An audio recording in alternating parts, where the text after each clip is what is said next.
आज कहानी है फेक आईपीएल की। हाँ, एक ऐसा आईपीएल जो एक असली आईपीएल की खुमारी के बाद आया। आईपीएल खत्म होने के 3 हफ्ते बाद आया, एक अनजान गांव में आया, और वो आईपीएल जिसको लेकर करोड़ों का चूना लग गया दुनिया भर में।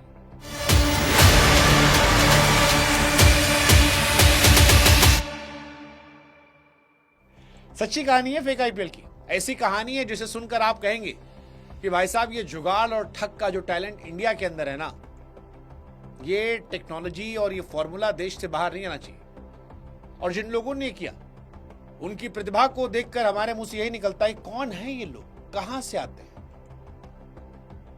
कैसे कैसे लोग हैं। गुजरात के एक छोटे से गांव में आईपीएल का रोमांच बनाया गया था। टीवी पर आईपीएल खत्म हो गया था, लेकिन गुजरात के मेहसाणा जिले में एक खेत में चेन्नई सुपर किंग और मुंबई को भिड़ा दिया गया था। और सबसे हैरानी की बात वाली ये थी कि इस मैच पर पैसा लगाने वाले लोग 7 समंदर पार बैठ के इस पे सट्टा लगा रहे थे। करोड़ों लुट गए। है ना इंटरेस्टिंग कहानी फेक आईपीएल की। रूस के शहरों में बैठे सट्टेबाजों को लग रहा था कि वो इंडिया में हो रहे असली लाइव मैच पर सट्टा लगा रहे। वो अपनी स्क्रीन पर चौका छक्का देख रहे थे, खुश हो रहे थे, लेकिन उन्हें अंदाजा नहीं था कि जिसे वो स्टेडियम समझ रहे थे वो किसान न खेत था। जिसे वो रोहित, विराट या धोनी समझ रहे थे वो 400 रुपया में दिहाड़ी पर काम करने वाला मजदूर था। और इसीलिए कहानी है भारतीय जुगाड़ की, शातिर दिमाग की और ऐसी महाठगी की जिसने न सिर्फ रूसियों कंगाल किया बल्कि दुनिया को माथा पकड़ने पर मजबूर कर दिया। आज आपको ये आईपीएल कहानी सुनाते हैं, नकली आईपीएल की, फेक आईपीएल की। देखिए, हर बड़ी चोरी के पीछे एक बुद्धि होती है। इस कहानी के पीछे बुद्धि थी। मास्टरमाइंड था शोएब दावड़ा। कोई साधारण अपराधी नहीं, काफी समय रूस में रह चुका था। काम करते हुए उसने एक दिलचस्प बात नोटिस की। उसने देखा कि रूस के लोग सट्टेबाजी के दीवाने हैं। उन्हें क्रिकेट के खेल का ABCD नहीं पता। उन्हें नहीं पता कि LBW क्या होता है, नो बॉल क्या होती है। बस 2 चीजों से मतलब था, एक लाइव मैच और एक स्कोर बोर्ड जिस पर वो सट्टा लगा सके। शोएब इंडिया लौटा तो उसके दिमाग में खुराफाती आइडिया आया। उसने सोचा, हर मैच तो हम फिक्स कर नहीं सकते, तो क्यों ना ऐसा करें कि हम अपना खुद का एक मैच बना लें। एक ऐसा मैच जो पूरी तरह कंट्रोल में हो, हर गेंद, हर रन, हर विकेट मर्जी से। अब सवाल था कि मैच कहां करवाएं, स्टेडियम कहां से लाएं, खिलाड़ी कौन लाए। तो भाई साहब ने खेत को बना दिया वानखेड़े स्टेडियम। मेहसाणा जिले के छोटे से गांव मूलीपुर को चुना। ये जगह शहर से दूर थी, किसी के आने जाने का डर नहीं था। उसने गुलाम मसीह नाम के किसान को खेत किराए पर लिया। किसान को लगा होगा कि भाई साहब यहाँ कुछ किया जाएगा, गोदाम बनेगा। लेकिन क्रिकेट का एक स्टेडियम बन रहा था, सस्ता वाला। असली स्टेडियम बनाने में करोड़ों रुपए लगता है, लेकिन शोएब ने कुछ हजार रुपए में तैयार कर लिया। खेत का एक हिस्सा साफ करवाया, मिट्टी डलवाई, पिच बनवाया। रात में मैच करवाने के लिए बड़ी बड़ी फ्लड लाइट चाहिए थी। उसने खेत के चारों तरफ बांस के डंडे गाड़े और उन पर हेलोजन बल्ब लगा दिए।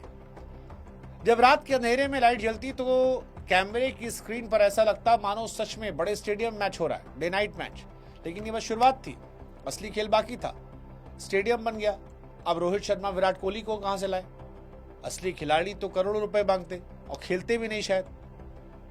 शोएब ने जुगाड़ निकाला। उसने गांव के खेतों में काम करने वाले मजदूरों और बेरोजगार लड़कों को पकड़ा। ऐसा ऑफर दिया जिसे वो मना नहीं कर पाए। उसने कहा, तुम्हें दिन भर कड़ी धूप में खेती करने के बजाय क्रिकेट खेलना है और इसके बदले पैसा देंगे तुमको। बस शर्त यह है कि एक्टिंग ऐसी करो जैसा हम कहेंगे। मजदूर खुश, पैसा भी मिल रहा था, क्रिकेट खेलने का मौका भी। इसने मुंबई के बाजार से मुंबई इंडियंस और गुजरात टाइटन की सस्ती और नकली जर्सी खरीदी। मजदूरों को कपड़ा पहनाया, समझाया कि तुम मजदूर नहीं हो, प्रोफेशनल खिलाड़ी हो। और इसके बाद सबसे बड़ा बवाल बाकी था। बिना दर्शकों के आईपीएल कैसे होगा? अगर खाली मैदान दिखेगा तो रूस वाले समझ जाएंगे कुछ गड़बड़ है। खेत में हजारों की भीड़ को लाना नामुमकिन था, तो यहां पर टेक्नोलॉजी का सहारा लिया गया। उसने इंटरनेट से असली आईपीएल मैच के दौरान बजने वाले क्राउड नॉइस यानी भीड़ के शोर को डाउनलोड किया। खेत के पास बड़े हाई क्वालिटी स्पीकर लगाए।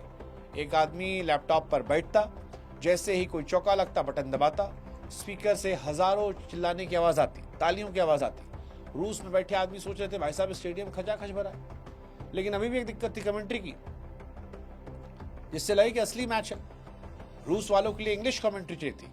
शोएब ने एक ऐसे आदमी को ढूंढा जो मशहूर कमेंटेटर हर्षा भोगले की हूबहू नकल उतार सकता था। यह आदमी माइक पर बिल्कुल प्रोफेशनल आवाज में बोलता, what a fantastic shot, beautiful cover drive, और इस नकली आवाज ने उसने असली जान डाल दी। कैमरा लगाने में चालाकी दिखाई गई। कैमरे में ऐसे सेट किया गया कि जैसे पिच और बैट्समैन दिखाई पड़े। वाइड एंगल दिखाया ही नहीं। कैमरा घूमता तो पीछे खेत, झाड़ी, भैंस, छगड़ी सब दिख जाती। उतना ही दिखाया जितने में पैसा कमाना था। और इसके बाद आया मजेदार हिस्सा। ये मैच बल्ले और गेंद नहीं बल्कि वॉकी टॉकी से खेला जा रहा था। इस नाटक का सबसे अहम किरदार था अंपायर। अंपायर के पास 2 वॉकी टॉकी थे। एक शोएब संपर्क में था। रूस के वेरोनेश शहर में सट्टेबाज टेलीग्राम ऐप के जरिए सट्टा लगाते। शोएब लैपटॉप पर देखता किस टीम पर या किस रन पर ज्यादा पैसा लग रहा है। अगर रूसियों ने चौके पर लगाया तो शोएब उन्हें हराने के लिए आउट करवाता। वॉकी टॉकी पर अंपायर को बोलता अगली बार पर विकेट गिरा दो। अंपायर धीरे से बैट्समैन और बॉलर को इशारा कर देते। बॉलर समझ जाता कैसी गेंद फेंकनी है। बैट्समैन समझ जाता उसे आउट होना है। जैसे ही गेंद आती बैट्समैन हवा में कैच डालता, आउट होता। शोएब कहता छक्का चाहिए तो बॉलर बिल्कुल आसान सी गेंद फेंकता। मजदूर उसे बाउंड्री के बाहर मार देते। सब कुछ स्क्रिप्टेड था लेकिन सब कुछ असली लग रहा था। अंपायर किसी रोबोट की तरह आदेश देते और फिर शोएब का धंधा चलने लगा। उसने क्वार्टर फाइनल से लेकर सेमीफाइनल तक खूब पैसा कमाया। लाखों करोड़ों रुपए ठग लिए। शोएब को लगा कि वो इतना शातिर है पकड़ा नहीं जाएगा। लेकिन कहते हैं ना कि अपराधी चाहे जितना चालाक हो पकड़ जाता है। मेहसाणा पुलिस को किसी खबरी ने बताया कि साहब मोलीपुर गांव में एक सुनसान खेत में रात को बड़ी रोशनी होती है। अजीब सा शोर आता है। लड़के क्रिकेट खेलते हैं, वॉकी टॉकी बात करते हैं। पुलिस को लगा पहले गांव कोई टूर्नामेंट होगा। लेकिन जब सट्टेबाजी और रूस का नाम सुना दिमाग खराब। एक रात जब फाइनल जैसा कोई मैच चल रहा था, हर्षा भोगले की आवाज गूंज रही थी, तब मेहसाणा पुलिस की टीम ने खेत को चार तरफ से घेरा। जैसे पुलिस घुसी वो नजारा देखकर पुलिस भी हंसते हंसते लोटपोट हो गई। देखा एक आदमी माइक पर कमेंट्री कर रहा है, कोई वॉकी टॉकी पर है, मजदूर बैटिंग कर रहे हैं, खेत किनारे स्पीकर लगा है। पुलिस ने पकड़ लिया। बेचारे मजदूर को पता ही नहीं चला करें तो करें क्या। भोलेपन में कहा कि साहब हमको तो पैसा मिल रहा है, मजदूरी करते थे, हमको लगा शूटिंग है। पुलिस ने वहां से light, camera, speaker, walkie talkie सब जब्त किया। अगले दिन जब ये खबर आई तो खबर गुजरात या भारत की नहीं रही बल्कि ग्लोबल न्यूज बन गई।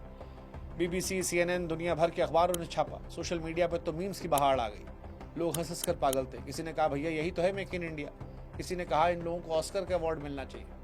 असली हर्षा भोगले ने ट्वीट करके कहा कि मुझे पता ही नहीं था भैया, मैं कमेंट्री कर रहा हूँ। उस टाइम आनंद महिंद्रा ने भी इसको ट्वीट किया था, जुगाड़ की तारीफ की थी। बाद में पता चला कि शोएब ने रूस के एक आदमी आसिफ मोहम्मद के साथ मिलकर प्लान बनाया था। आसिफ वहां पब में बैठकर रूसियों को फंसाता और शोएब यहाँ खेत में मैच करवाते। कुल मिलाकर गुजरात का नकली IPL एक बड़ी सीख देता है कि लालच इंसान से क्या नहीं करवाती। शोएब उसकी टीम ने जो किया वो कानून की नजर में धोखा था, जुर्म था, जेल जाना पड़ा।